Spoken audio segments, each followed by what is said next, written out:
감사를 드리고 예수님의 이름으로 기도드리옵나이다. 아멘.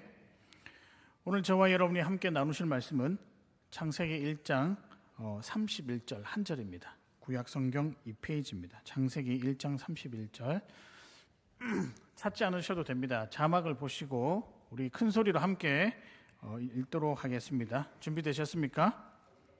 네, 방송실 자막 좀 띄워주세요. 같이 읽겠습니다. 시작. 하나님이 지으신 그 모든 것을 보시니 보시기에 심히 좋았더라. 저녁이 되고 아침이 되니 이는 여섯째 날이니라. 아멘. 제일 중요한 문구가 뭘까요?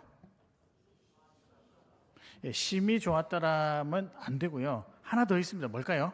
보시기에 심히 좋았더라. 제가 일부 예배 때 갑자기 단어가 생각이 안 나는 거예요. 뭉탱이로 외우세요라고 했는데 밑에 우리 안 목사님이 뭉탱이란 단어를 찾아보니 전라도의 방언이더라. 그래서 제가 뭉탱이가 아니고 표준어를 써야 안 되겠습니까? 통째로 좀 괜찮습니까? 그래서 우리가 보시기에 심히 좋았더라. 제가 오늘 여기에 착안해서 설교 제목 또 설교 주제를 무엇이라고 했냐면 너는 꽃이야 햇살이야. 좀 낯간지러우시죠? 오늘 내용 자체가 약간 간지러울 수도 있는데요.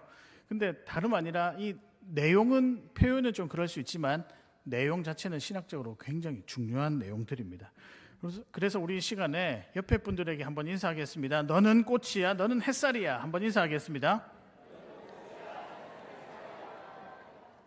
속으로 이렇게 생각하실 수도 있겠죠. 마음에도 없는 소리를 지금 하네.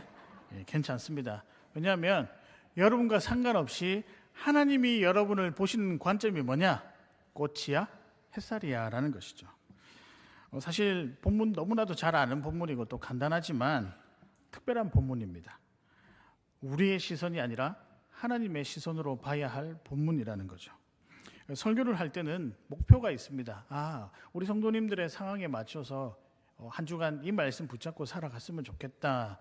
항상 제가 목표를 정하거든요. 그래서 이번에는 어떤 목표를 이제 제가 정해 보았냐면 이렇습니다. 하나님이 우리를 사랑하시고 기뻐하시고 귀한 존재로 바라보신다. 이건 팩트입니다. 사실입니다. 그 다음에 이제 우리가 해야 될 게 뭐냐? 적용을 이렇게 해야 되겠죠. 그러니 우리가 하나님을 믿고 의지하는 즐거움 속에서 살아야 한다. 하나님이 우리를 존귀히 여기시니 하나님께서 주신 그 존귀함 속에서 즐거움을 얻고 살아야 된다. 이게 오늘 저와 여러분의 설교가 끝난 후에 집으로 가실 때 한 주간 살아나가야 할 삶의 방향이라고 생각을 합니다. 제가 지난주 설교 어떤 대목 중에 이런 표현을 사용했었는데요. 신자의 즐거움보다 더한 즐거움은 없다. 책에서 제가 인용을 한 것으로 기억이 나는데요. 신자의 즐거움보다 더한 즐거움은 없다. 즉 성도가 하나님 안에서 사는 것만큼 즐거운 일이 없다라는 사실입니다. 여러분 혹시 이 사실에 대해서 어떻게 생각하십니까? 그냥 설마 나는 세상에서 혼자 지내는 것도 또 세상 가운데 사는 것도 즐거운데 왜 이보다 더 큰 즐거움이 없을까라고 생각하실 수도 있거든요. 그러나 아니에요. 깊이 들어가면 들어갈수록 이 생활만큼 즐거운 생활이 없습니다. 근데 이 생활, 이 깊이 들어가서 이 사실을 깨달으려면 한 가지 사실에 대한 확인이 필요합니다. 어떤 확인이냐면, 어떤 사실에 대한 확인이냐면, 과연 하나님은 우리를 어떻게 생각하시는가? 여러분 상상을 여러분 속으로 한번 생각을 해 보십시오. 지금 이 모습, 지금 여러분과 저가 처해 있는 이 모습 속에서 하나님은 저와 여러분을 어떻게 생각하실까요?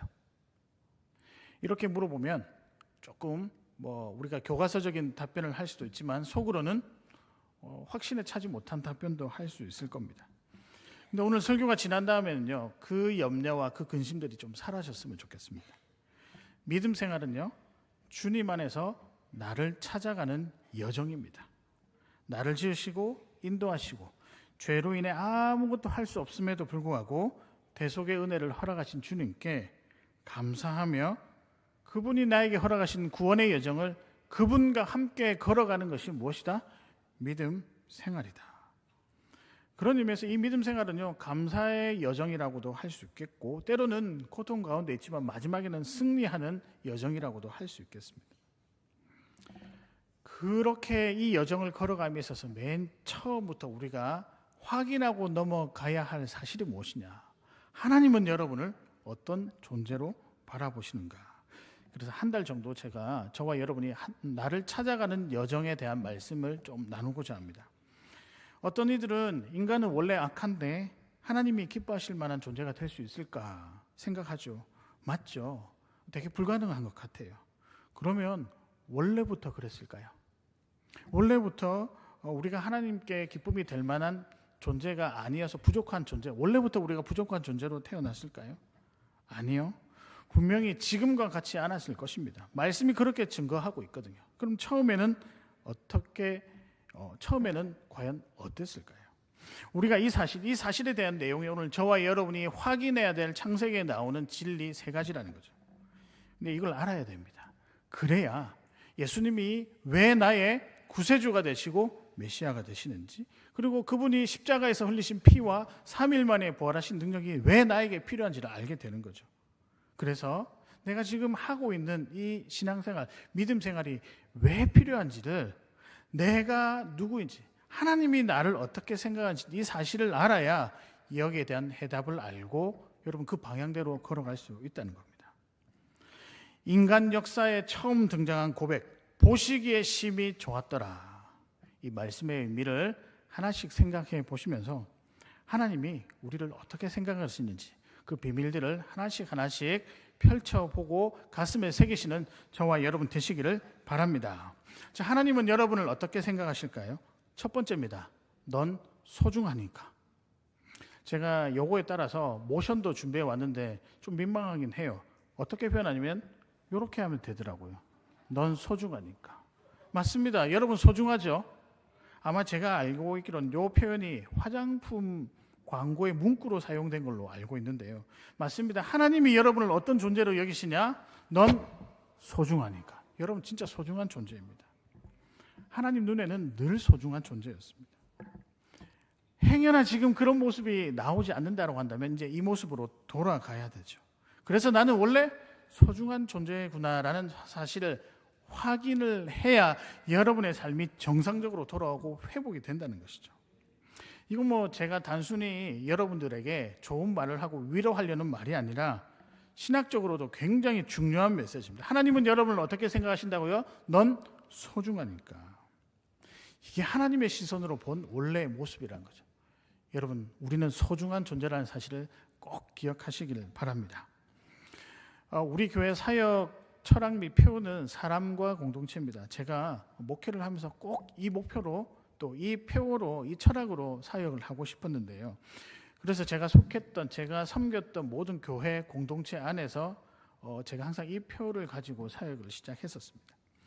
왜 그랬냐면 그만큼 이게 중요하고요. 제가 말씀을 읽으면서 이 말씀대로 이 원리대로 살아가면 그 안에 주님 주시는 기쁨과 행복이 있겠구나 확신이 들었어요.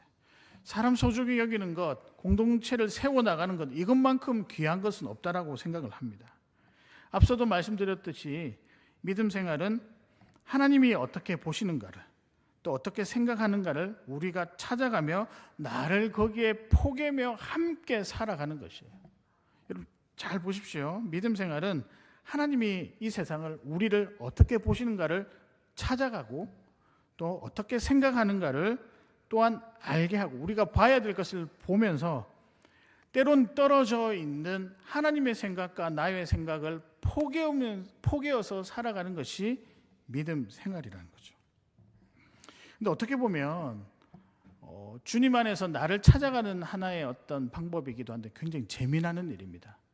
이전에는 이런 모습이었는데 주님 안에 있다 보니 내가 이런 모습으로 변해갔구나. 이전에는 나는 여기 있었는데 주님은 여기 있는데 점점 시간이 지나니까 이제 같은 길을 걸어가는구나. 여러분 거기에서 오는 감격과 흥분은 이루 말할 수 없는 거죠. 근데 여러분 이게 잘 느껴지지 않을 때가 있고 때로는 하나님과 나의 삶이 포개어지지 않아서 갈등할 때가 있다는 거예요. 왜 그럴까 생각을 해보니까 하나님이 보시는 것을 우리가 제대로 보지 못해서 그렇더라고요. 하나님은 여기를 보고 계신데 우리는 여기를 보고 있는 거예요. 어떻게 좁혀질 수 있을까요? 여러분 이런 상태를 뭐라고 부르냐면 왜곡이라고 부릅니다. 하나님이 봐야 될 것을 우리가 보지 못하고 우리 마음대로 해석하는 것을 무엇이라 그러냐? 왜곡이라고 하는 거죠. 여러분, 그러니까 우리가 하나님과 우리의 시선이 포개어지고 하나님의 삶이 우리의 삶이 되고 내 삶이 하나님의 삶이 되는 이 포개어지는 작업이 너무나도 중요합니다. 여러분, 이게요, 포개어지지 아니하고 왜곡이 될 때 우리에게 주신 하나님의 은혜가 점점 희미해지고, 그때서 나타나는 여러 가지 생각들 중에 하나가 난 별로 소중한 사람이 아니네, 또 다른 사람을 향해서는 함부로 대해도 되겠네. 그러니까 우리가 소중하다는 사실을 잊어버린다는 겁니다. 하나님의 시선으로 봐야 되는데 하나님의 시선으로 보지 못하니 소중하지 않는 거죠. 여러분, 여기에 이 왜곡된 이 지점에서부터 불평과 불만이 시작이 됩니다. 너무 정확한 것 같아요. 염려가 거기서부터 출발이 된다는 거죠. 근데 여러분, 이 불평과 불만이 그냥 단순하게 내 입에서 끝나는 게 아니라 사람을 위축시켜요. 우리 인격을 위축시킵니다. 소중한 존재라고 하는 이 사실을 잊어버리게 할 뿐더러 내가 하는 모든 일이 별로 할 수 있는 일이 별로 없네 라고 하면서 굉장히 위축시키는 거예요. 옛날에 내가 하나님께서 나를 소중히 여기신 그 모습으로 돌아가야 되겠다, 그 의지조차 꺾어버리는 게 다름 아니라 왜곡된 상황이라는 거죠. 여러분, 의지가, 나도 옛날에 그 소중한 모습으로 돌아가고 싶다라는 의지가 꺾여진 상태를 뭐라고 부르냐면 자존감이 낮은 상태라고 부르는 거예요. 소중함에 대한 생각을 잊어버려서 이제는 뭔가 할 수 없는 그런 상황이 되었다는 거죠. 인격에 상처를 받은 거예요. 여러분, 분명히 우리가 살아가면서 어렵고 힘든 순간에도 봐야 될 게 있고 깨달아야 될 게 있습니다. 그래야 그 다음을 기약할 수 있잖아요. 그러나 이 왜곡이 되어버리면요, 보지를 못하는 거예요. 판단을 못하는 거예요. 그러니까 여러분, 이스라엘 백성들 보십시오. 애굽 광야 생활하면서 제일 많이 했던 말이 뭘까요? 애굽으로 돌아가자. 하나님과 모세가 우리를 광야 땅에서 죽게 만들도다. 아니, 지금 약속의 땅 가나안으로 가고 방향도 너무 명확한데 왜곡이 되어버리고 소중한 존재라는 인식을 잊어버리니까 그저 종되었던 그 소중하지 못했던 그곳이 그리워지기 시작한다는 거죠. 여러분, 이게 안 되니까 복잡한 상황 중에서 주시는 은혜가 성에 안 차는 거예요. 인격에 상처가 생기고 그런 사람들은 부정적이게 되고 자기 입장만 말하게 되고 누군가가 알아주지 않으니 목소리가 커지는 거예요. 고집이 굉장히 세지는 거죠. 그런 사람들의 특징이 또 마지막 결론적인 특징이 있습니다. 그런 사람들이 항상 거짓으로 자신을 부풀리게 되는 거예요. 인격의 상처를 이게 덧나기 전에 계속 상처를 내니까 나중에는 자기 삶이 아닌 사람들의 시선에 의한 삶을 살아가게 되는 거죠. 이게요, 우리가 소중한 존재라는 사실을 잊어버리니까 생기는 현상들입니다.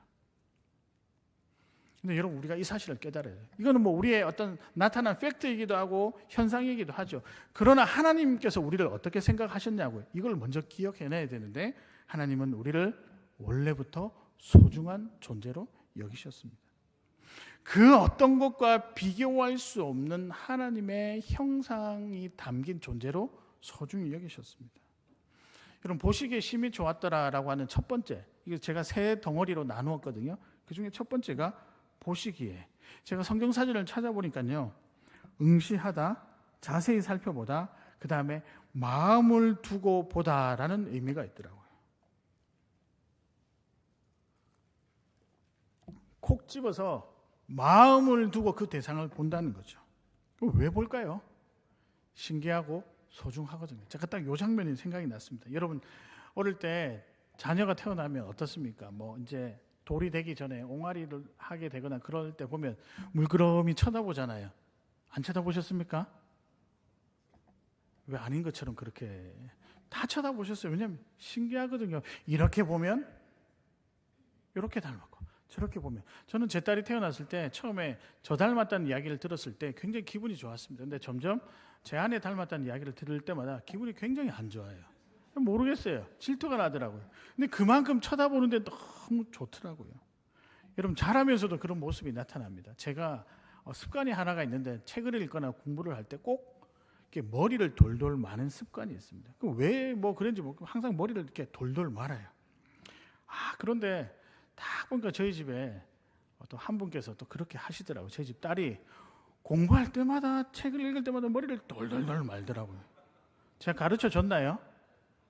근데 여러분 그 모습이 싫지는 않더라고요. 왜냐하면 저의 닮은 꼴이니까요. 하나님 이런 마음이 아니실까? 우리가 때론 실수하고 부족해도 그래도 우리가 중간중간에 또 잘하는 것도 있잖아요. 창조하시고 우리 삶 속에 하나님의 성품을 조금 넣어 놓으셨는데 우리도 때로는 누군가를 돕기도 하고 누군가를 사랑하기도 하고 누군가를 희생하는, 비록 그 어떤 빈도수가 작다 하더라도 여러분 그걸 보시면 하나님께서는 얼마나 좋아하실까요? 신기한 이 존재를 하나님은 처음부터 지금까지 변함없이 소중히 여기셨습니다. 저와 여러분의 어떤 모난 모습이 있다 할지라도 또 연약한 부분이 있다 할지라도 하나님은 처음부터 끝까지 변하지 않게 여러분을 소중히 여기셨습니다. 그러니까 그의 아들 독생자 예수 그리스도가 이 땅에 내려올 수밖에 없지 않았겠습니까? 그래서 우리는요, 난 주님 안에서 소중한 존재야 라고 당당하게 고백하고 사셔도 됩니다. 그래서 여러분 한번 고백해 보자고요. 다시 한번 더 인사하겠습니다. 난 꽃이야. 난 꽃이야가 아니고 넌 꽃이야. 넌 햇살이야. 한번 인사하겠습니다. 물론 때로는 자신의 가치를 느끼기 어려운 분들도 있죠. 우울증이 심하시다거나 삶을 살아가면서 트라우마가 있는 분들도 분명히 있습니다. 근데 이 말씀 한번 들어보실까요? 시편 119편 13절 14절에 보면 주께서 내 내장을 지으시며 나의 모태에서 나를 조직하셨나이다. 내가 주께 감사하옴은, 감사의 이유입니다. 나를 지으심이 신묘막측하심이라. 이건 제가 볼 때 인간에게 붙일 수 있는 최고의 표현인 것 같아요. 신묘막측하다. 어디 비교할 단어가 저는 없는 것 같아요. 저와 여러분의 외모든 성품이든 다 신묘막측하다고 저는 생각합니다. 그러니까 하나님께서 여러분을 소중히 여기시는 거죠. 하나님은 여러분을 한 땀 한 땀 정성스럽게 만드셨습니다. 누가복음 12장 6절에 보면 6절과 7절에 참새 5마리가 두 아사리온에 팔리는 것이 아니냐. 그러나 하나님 앞에는 그 하나도 잊어버리는 바 되지 아니하시는도다. 너희에게는 심지어 머리털까지도 다 세신 바 되었으니 두려워하지 말라. 너희는 많은 참새보다 더 뭐하더라? 귀하니라. 아픔과 상처가 분명히 있을 수 있죠. 그러나 하나님은 여러분을 잊지 않으십니다. 왜냐하면 여러분은 소중하니까요. 이번 한 주간 살아가실 때 여러 가지 번민, 고민, 염려, 불안 괜찮습니다. 그렇다라고 한다고 해서 여러분의 소중한 그 어떤 빈도나 강도가 줄어들지는 않습니다. 왜냐하면 하나님은 처음부터 여러분을 어떻게 생각하신다고요? 소중하니까요. 저와 여러분 소중한 존재임을 꼭 기억하시고 살아가시는 저와 여러분 되시기를 바랍니다. 두 번째입니다. 하나님은 우리를 어떻게 보실까? 첫 모습이기도 한데요. 어떻게 보셨을까? 두 번째는요. 통로입니다. 통로. 근데 무슨 통로일까요? 기쁨과 축복의 통로다. 근데 요거는요. 태어날 때부터 그렇게 만드셨어요. 나중에 제가 그 이유를 설명해 드리겠습니다. 가끔 이렇게 생각할 수도 있는데 나 같은 사람이 어떻게 기쁨의 통로와 축복의 통로가 될 수 있을까? 한 가지 꼭 기억하셔야 될 것은 하나님이 우리를 만드시고요. 역할도 주셨고 할 일도 그때 만드시면서 동시에 주셨습니다. 그러니까 존재도 허락했지만 존재가 가야 할 방향도 이미 정해져 있다는 거예요. 해야 할 일이 있다는 거예요. 근데 그 일이 무엇이냐? 통로라는 거예요. 통로. 여러분 보시기에 심이 좋았더라. 두 번째 덩어리인데요. 심희라는 말은 색이 강도를 나타내는 거죠. 여러분 첫날부터 다섯째 날까지 하나님께서 창조하시고 뭐라고 평가하셨냐면 보시기에 좋았더라. 근데 사람을 창조하신 그날, 사람을 지은 그게 포함된 여섯째 날에는 뭐라고 표현했을까요? 심이 좋았더라. 이건 의도가 있는 거예요. 똑같은데 왜? 그 의도는 뭐냐? 의도의 이유는 사람이 그 여섯째 날에 들어가 있기 때문에 그 날이 좋아 보이는 거예요. 왜 그럴까요? 당연하죠. 하나님이 창조하시면서 이 인간은 나의 통로다. 기쁨과 축복의 통로다. 그렇게 부르셨어요. 그렇게 부여하셨습니다. 근데 이런 생각도 문득 들더라고요. 믿을만 하니까. 근데 이건 되게 위험한 말일 수도 있어요. 우리가 어떻게 믿을 만한 존재일까요? 근데 여러분, 하나님이 부르시니까 믿을 만한 존재가 되는 거예요. 실은 그런 의도로 지으셨습니다. 우리 인간의 목적은 웨스터민스터 신앙고백서 오늘 오후부터 시작하잖아요. 1문에 뭐라고 되어 있냐면 인간의 목적은 무엇인가? 답 이렇게 나와 있습니다. 하나님을 영화롭게 하고 그를 영원토록 즐거워한다. 근데 우리가 자칫 잘못 생각하면 뭔가 우리가 해야 되는 일로 생각을 하는데 여기 영화롭게 한다는 말에 숨겨져 있는 의미가 또 있습니다.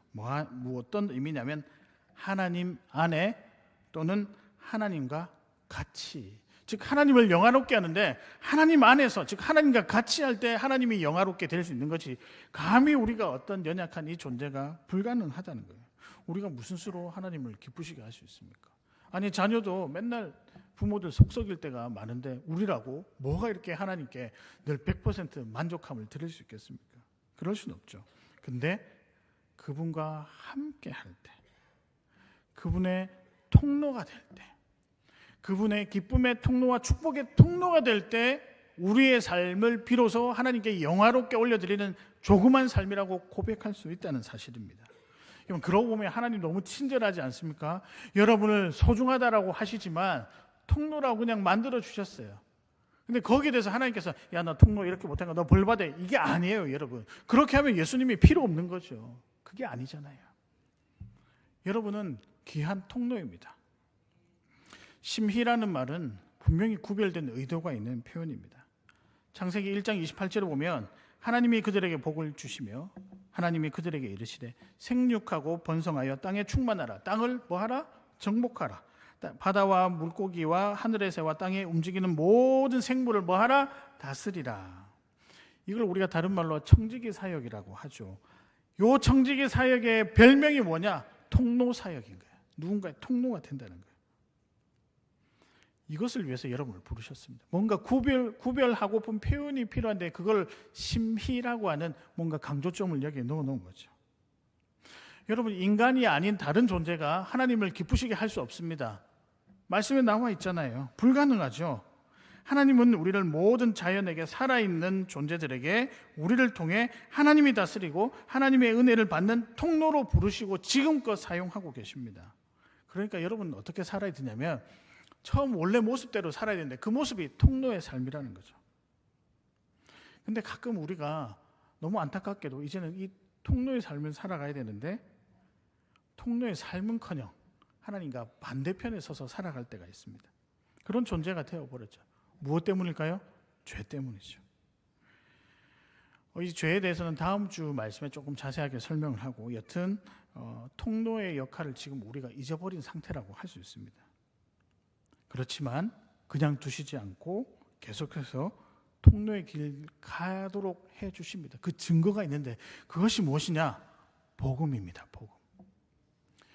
우리가 통로의 어떤 역할들을 회복하고자 하는 뭔가 그 어떤 합당한 일을 해야 되잖아요. 그래서 하나님께서 예수 그리스도를 이 땅에 보내주시면서 복음이라고 우리에게 제시하면서 복음에 합당한 삶을 살아라.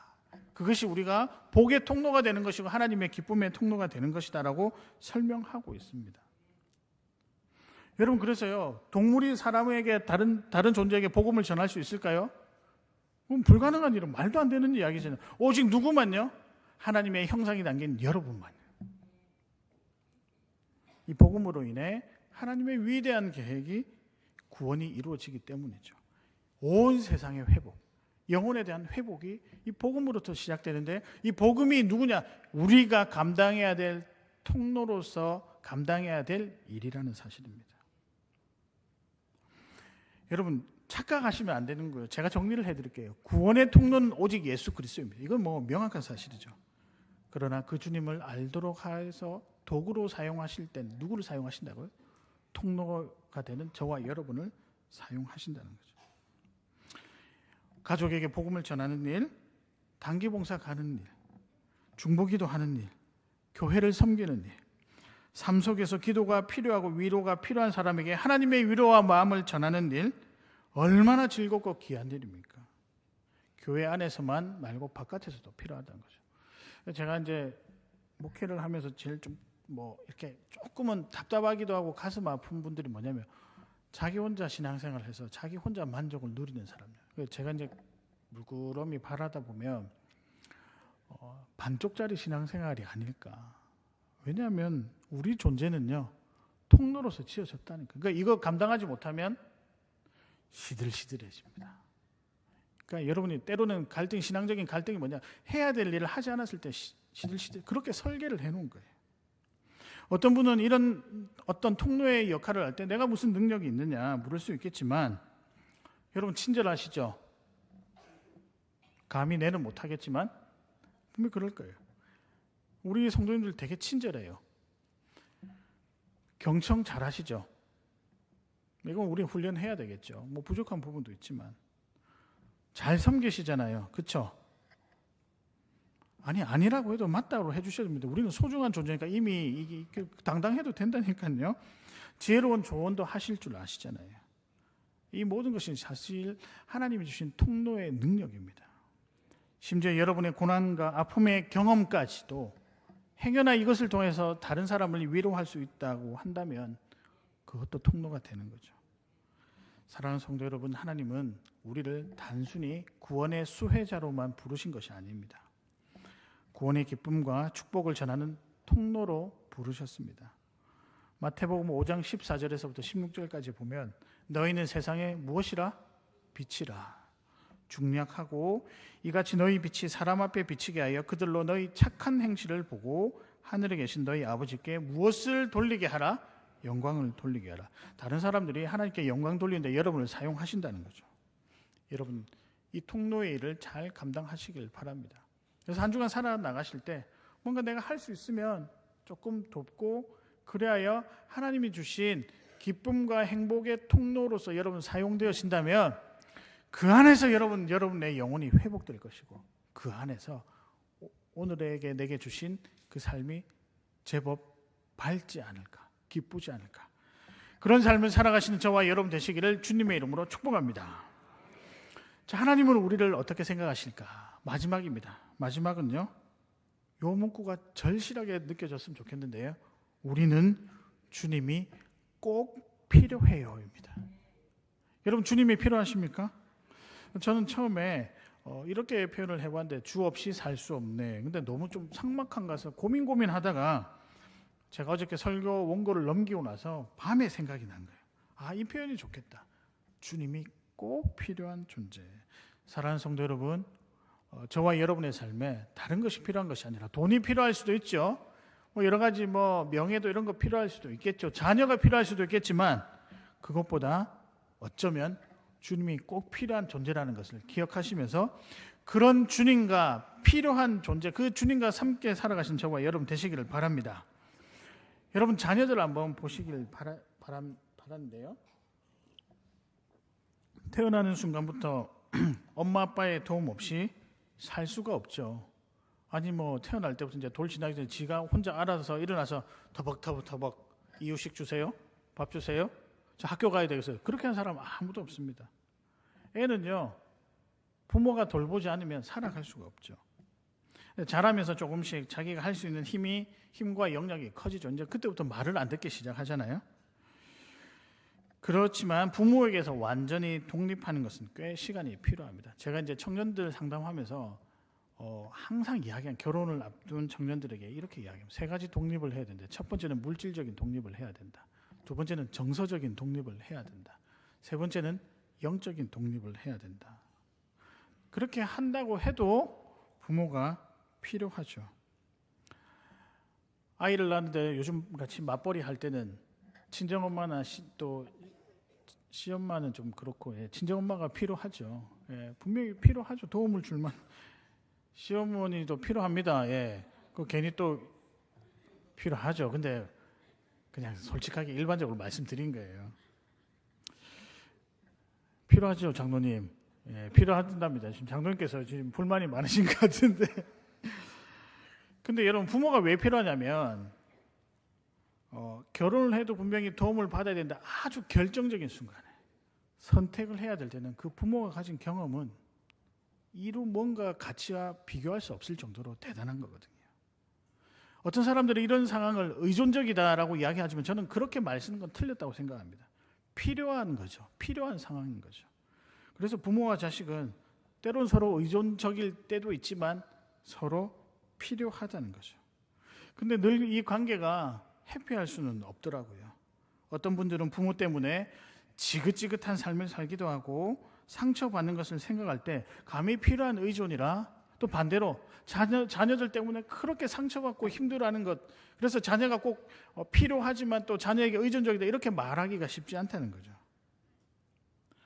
그럼 우리는 어디다 마음을 두고 살아가야 될까요? 혼자 잘 되던가요? 혼자 삭히고 혼자 이해하고 잘 되던가요? 여러분, 저는 여기서 진짜 우리 하나님이 너무 대단하신 분 같아요. 이런 우리의 연약함을 아시고 그분이 항상 필요한 존재로 계십니다. 바꿔서 이야기하면 우리를 그분이 필요한 존재로 부르셨다는 거죠. 그러니까 여러분, 우리하고 하나님하고는 뗄래야 뗄 수 없는 관계라는 사실입니다. 그러니까 하나님을 속된 말로 활용을 잘 하셔야 된다는 거예요. 뗄래야 뗄 수 없는 분이잖아요.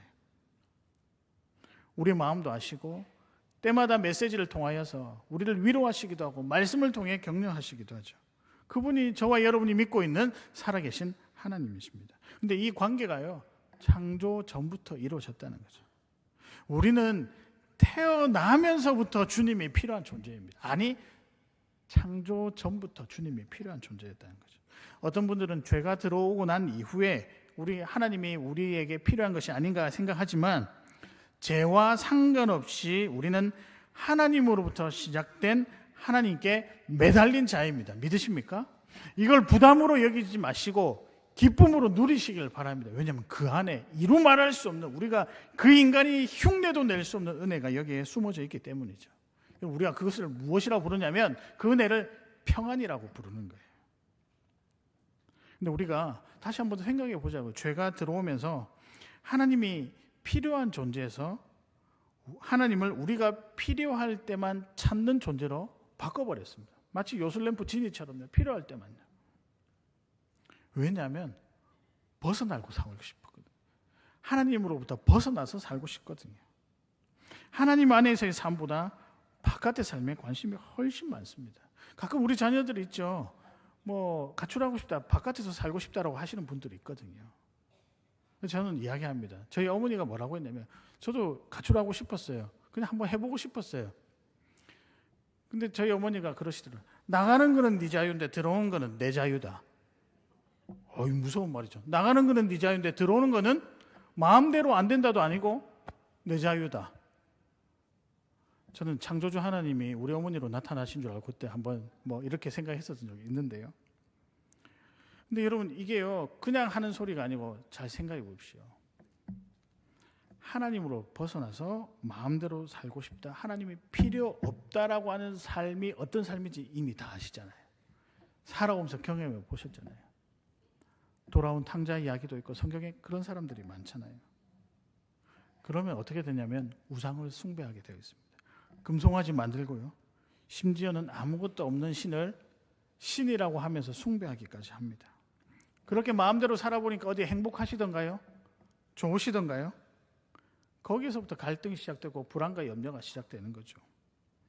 내일 염려할 필요가 없는데 내일을 염려하고 불안하게 살아가는 거죠. 그럼에도 불구하고 여전히 하나님이 필요하지 않다라고 이야기를 합니다. 근데 오늘 말씀 마지막 부분에 보시기에 심히 좋았더라고 할 때 좋았더라는 말은 관계적인 말이에요. 좋고 안 좋고의 판단 근거가 하나님이시라는 거죠. 근데 그 하나님이 우리에게 이 모든 평가를 하실 때 천지에 대한 평가를 하나님만이 하실 수 있는데 그냥 한 게 아니고 심히 좋았더라. 이건 특별한 관계라는 걸 나타내는 의미입니다. 우리를 그렇게 특별한 관계로 보신다는 거죠. 어떤 관계? 내가 하나님 자신이 필요한 존재. 너희는 내가 필요한 존재야. 근데 그 안에, 그 관계 안에 있을 때만 행복하다는 거죠. 그래서 여러분, 우리가 주님이 필요한 존재를 부담스럽게 여기지 마시길 바랍니다. 왜냐하면 이렇게 해야 진짜 제대로 살 수 있거든요. 시편 84편 10절에 보면 주의 뜰에서 한 날이 다른 곳에서 첫날보다 나은즉, 한 날이 다른 곳에서 첫날보다 낫다라고 하죠. 악인의 장막의 거함보다 내 하나님의 성전 무엇으로? 문지기로 사는 것이 훨씬 좋다라고 이야기를 하지 않겠습니까? 이건 누가 고백한 걸까요? 다윗이 고백했잖아요. 그래서 우리는 주님 없이 살 수 없어요. 주님이 정말 필요한 존재라는 거죠.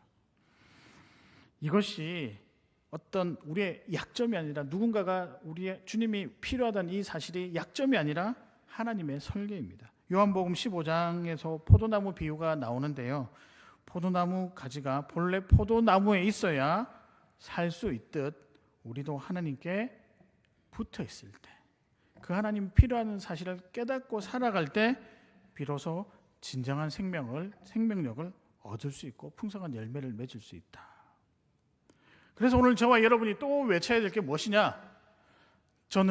나는 주님이 필요해요. 여러분, 그 고백으로 오늘 저와 여러분 한 주간 살아가시고 능히 밝은 인생 되시기를 주님의 이름으로 축복합니다. 말씀을 정리하겠습니다. 오늘의 말씀은 너는 꽃이야, 햇살이야. 근데 제가 이제 설교할 때 딱 여러분 표정을 보니까 꽃이 점점 시들어져 가는 것 같아요. 뭐 이유도 있겠죠. 식사도 해야 되니까, 지금 영양분을 공급받아야 되니까요. 영의 양식도 공급받고, 다 밝아지시길 바랍니다. 그러니까 어제 누군가랑 제가 통화를 하는데, 이제 아는 목사님하고 통화를 하는데 그런 거예요. 그 성도가 믿음 생활 안에 있다는 여러 가지 증거는 제가 누차 말씀드리지만 밝은 표정이 있다는 거예요. 근심 걱정이 있죠. 오늘 살아가는데 불안하죠. 그럼에도 불구하고 여러분은 꽃입니다. 햇살입니다. 믿으십니까? 왜냐하면요, 여러분 주님이 필요하거든요. 주님이 여러분을 소중히 여기시거든요. 여러분 통로이기 때문입니다. 정리를 해드릴게요. 여러분은 소중합니다. 요거 생각하세요. 넌 소중하니까. 두 번째입니다. 통로입니다. 통로. 기쁨의 통로, 축복의 통로. 그리고 마지막 세 번째 고백은요, 주님이 꼭 필요한 존재. 때론 얼음 길을 걸어가고 계시기도 하고 어두운 터널을 지나가고 계시잖아요. 나 같은 사람이 존중이나 받을 수 있을까? 예, 맞아요. 세상은 우리를 함부로 대하는 데 익숙해져 있습니다. 기준을 많이 설명하고 있어요. 야, 돈 있는 사람, 돈 없는 사람, 뭐 이렇게 쭉쭉쭉쭉쭉. 행복이 거기에 있지 않습니다. 그거와 상관없이 우리는 건강한 자아로, 주님 주신 자아로 소중히 여김을 받기 합당한 자들입니다.